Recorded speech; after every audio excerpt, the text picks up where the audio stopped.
Hello viewers, আসসালামু আলাইকুম। আশা করি সবাই ভালো আছেন। আজকের বৃষ্টি সম্পর্কে সবাই অবগত আছেন। আজকের বৃষ্টি কিন্তু গত 2 দিনের রেকর্ডকেও ছাড়িয়ে গিয়েছে। আপনারা দেখতে পাচ্ছেন বৃষ্টিতে একদম আমাদের কলেজের সামনে সব কিছু একদম ডুবে একদম অবস্থা খারাপ। তো এই বৃষ্টির মধ্যেও আমাদের সবাইকে কলেজে যেতে হয়েছে। বৃষ্টির মধ্যে যদিও আমাদের ছোট ভাই বোনদের স্কুল কলেজে সিটি পরীক্ষা বা অন্যান্য পরীক্ষা ক্যান্সেল হয়েছে, কিন্তু আমাদের মেডিকেল প্রফেশনে যারা আছেন বা আছি তাদের কিন্তু কোনো পরীক্ষা ক্যান্সেল হয়নি।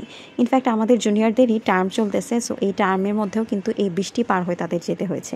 তো অনেকে যদিও কলেজের সামনে দাঁড়িয়েছিল, পরবর্তীতে আর অপেক্ষা করতে না পেরে অনেকে এই বৃষ্টির মধ্যেই বা এই বৃষ্টি হাঁটু সমান পানি পার করেই কিন্তু তারা বাসায় যেতে বাধ্য হয়েছে।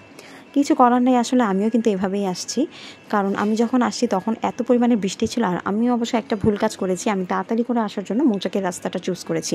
নর্মালি মৌচাকের রাস্তা দিয়ে আসতে আমার 5 মিনিট আর কি কম সময় লাগে, এই জন্য আমি মৌচাকের রাস্তা দিয়ে আসি।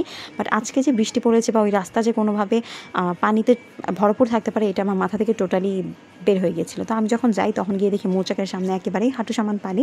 সো ওই হাঁটু সমান পানি পার করে আমার আসতে হয়েছে।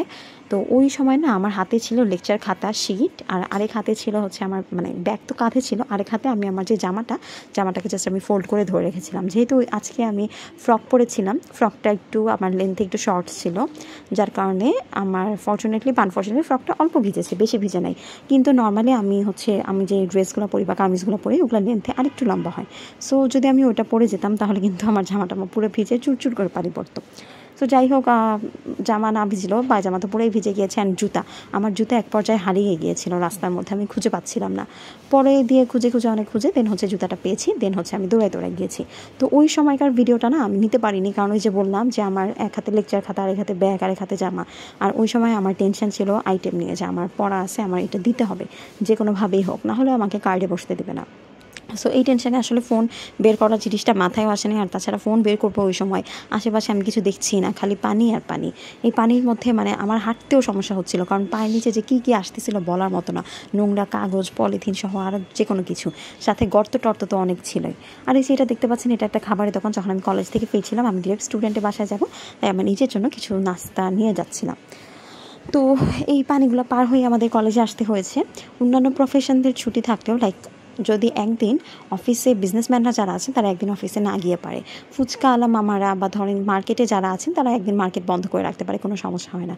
বাট স্পেশালি এই মেডিকেল প্রফেশনে যারা আছেন, আমাদের ডাক্তাররা যারা আছেন, ইন্টার্ন ভাই বোনরা যারা আছেন, তারা যদি একদিন না আসেন তখন কিন্তু অনেক সমস্যা। পুরো হসপিটাল দিয়ে তাদের ছাড়া অচল, তাই না? হয়তো এই জন্যই আমরা এই ডাক্তার প্রফেশনকে এত বেশি রেসপেক্ট দিয়ে থাকি, কারণ সব ক্ষেত্রে ছুটি থাকলেও কিন্তু এই একটা ক্ষেত্রে ছুটি নাই। বুয়াদেরও মন চাইলে আজকে আসবে, কালকে আসবে না, এরকম করতে পারে। কিন্তু এই আমরা মেডিকেলে যারা পড়ি তারাই জানি যে একদিন ক্লাস মিস দেওয়া মানে কি। স্টুডেন্টদের তো অ্যাটলিস্ট এই ফ্রাইডে অফ থাকে, প্রতি ফ্রাইডে, তাছাড়াও 6 দিন ক্লাস হয়। কিন্তু ডাক্তার যারা আছেন তাদের তো সপ্তাহে 7 দিনই ডিউটি করা লাগে। স্পেশালি যে ইন্টার্ন ডক্টর বা বড় বড় ডাক্তার যারা আছেন হসপিটালে বসেন, তারা যদি একদিন না আসেন তখন কিন্তু পুরো হসপিটালই অচল, তাই না? রোগী ট্রিটমেন্ট না পেয়ে মারা যাবে। এই জন্যই হয়তো আমরা ডাক্তার প্রফেশনটাকে এত বেশি রেসপেক্ট দিয়ে থাকি। সো যাই হোক, এই ছিল আজকের কাহিনী। অনেক কষ্ট করে পার হয়ে আলটিমেটলি আমার কলেজের দিকে পৌঁছাতে হয়। অ্যান্ড কলেজ থেকে আবার যখন আসছিলাম তখন যদিও পানিটা কমে গিয়েছিল, কিন্তু প্রচুর পরিমাণে পানি ছিল। তো এই পানি পার হয়ে আমাদের যেতে হয়েছে। এটাই হচ্ছে আমাদের জীবন, যেটা কিনা সাধারণ মানুষ কিন্তু জানে না।